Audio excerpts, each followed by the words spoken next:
Hello guys, ഇന്ന് രാവിലെ തന്നെ ഞാൻ എൻ്റെ വീട്ടിൽ ലാൻഡ് ചെയ്തിട്ടുണ്ട്. 2 ദിവസം നിൽക്കാനായിട്ട് വന്നാട്ടോ. വൈകുന്നേരമായപ്പോൾ ഞാനും ഉമ്മയും പിള്ളേരും കൂടെ മാമാമാരുടെ വീട്ടിലോട്ടൊക്കെ ഒന്ന് പോകാമെന്നും പറഞ്ഞിറങ്ങിയതാണ്. ആദ്യം വന്നത് മൂത്ത മാമായുടെ വീട്ടിലോട്ടാട്ടോ. അവിടെ മാമായുടെ മോൾ പ്രസവിച്ച് കിടക്കുവാണ്. അങ്ങനെ അവളെയും കണ്ട് കുഞ്ഞുമാവനെയും കണ്ട് കുറച്ച് നേരം അവിടെ ഇരുന്നിട്ട് അത് കഴിഞ്ഞ് നേരെ നമ്മൾ ഇളയ മാമയുടെ വീട്ടിലോട്ടാട്ടോ വന്നത്. ഞങ്ങൾ അവിടെ ചെന്ന് കുറച്ച് കഴിഞ്ഞപ്പോഴത്തേക്കും നല്ല കാറ്റും മഴയൊക്കെ.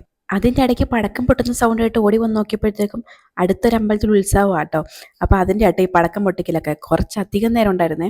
കുറേ നേരം അതൊക്കെ നോക്കിയിട്ടുണ്ടായിരുന്നു ഞങ്ങൾ. മാമിയുടെ വക കട്ടൻ ചായ കുടിച്ചുകൊണ്ടിരിക്കുമ്പോഴാട്ടോ മാമയുടെ മോള് വന്നിട്ട് പറയുന്നത്, ഞാൻ കുറച്ച് ഡ്രോയിങ്സ് ഒക്കെ വരച്ചിട്ടുണ്ട്, കൊള്ളാവോ എന്ന് നോക്കാൻ. മാഷാ അല്ലാ, എല്ലാ ഡ്രോയിങ്സും നല്ല ഭംഗിയുണ്ട് കേട്ടോ കാണാൻ. അതാട്ടോ ഞാൻ വീഡിയോയിൽ ആഡ് ചെയ്തത്. ഡ്രോയിങ്സ് എല്ലാം ഇഷ്ടപ്പെട്ടാൽ കമൻറ്റ് ചെയ്യാൻ മറക്കണ്ട കേട്ടോ. അങ്ങനെ കുറച്ചധികം നേരം ഇവിടെ ഇരുന്ന് വർത്തമാനമൊക്കെ പറഞ്ഞിട്ടുണ്ടായിരുന്നേ. അത് കഴിഞ്ഞ് നമ്മൾ അവിടെ നിന്ന് നേരെ വേറൊരു മാമയുടെ വീട്ടിലോട്ടാട്ടോ പോയത്. ഹൈസിന് ഇവിടെ വരാൻ ഒന്നുകൂടി ഇഷ്ടം കൂടുതലാട്ടോ. കാരണം ഇവിടെ കടയായതുകൊണ്ട് തന്നെ അവന് ഇഷ്ടത്തിന് ചോക്ലേറ്റോ ജ്യൂസോ ഇഷ്ടത്തിന് എടുക്കാം കേട്ടോ. അതുകൊണ്ട് അവനോട് ഭയങ്കര ഇഷ്ടമാട്ടോ ഇവിടെ വരാൻ. ഉമ്മയൊക്കെ 5 മക്കളാട്ടോ. അതിൽ 3 ആണും 2 പെണ്ണും. ഇപ്പം 3 മാമാമാരുടെ വീട്ടിലും പോയി കേട്ടോ. ഉമ്മയുടെ ചേട്ടത്തിയുടെ വീട്ടിൽ മാത്രം പോയില്ല. ഇനി ഒരു ദിവസം വരുമ്പോൾ ഇൻഷാല്ലാ അവിടെയും കൂടെ പോവാൻ.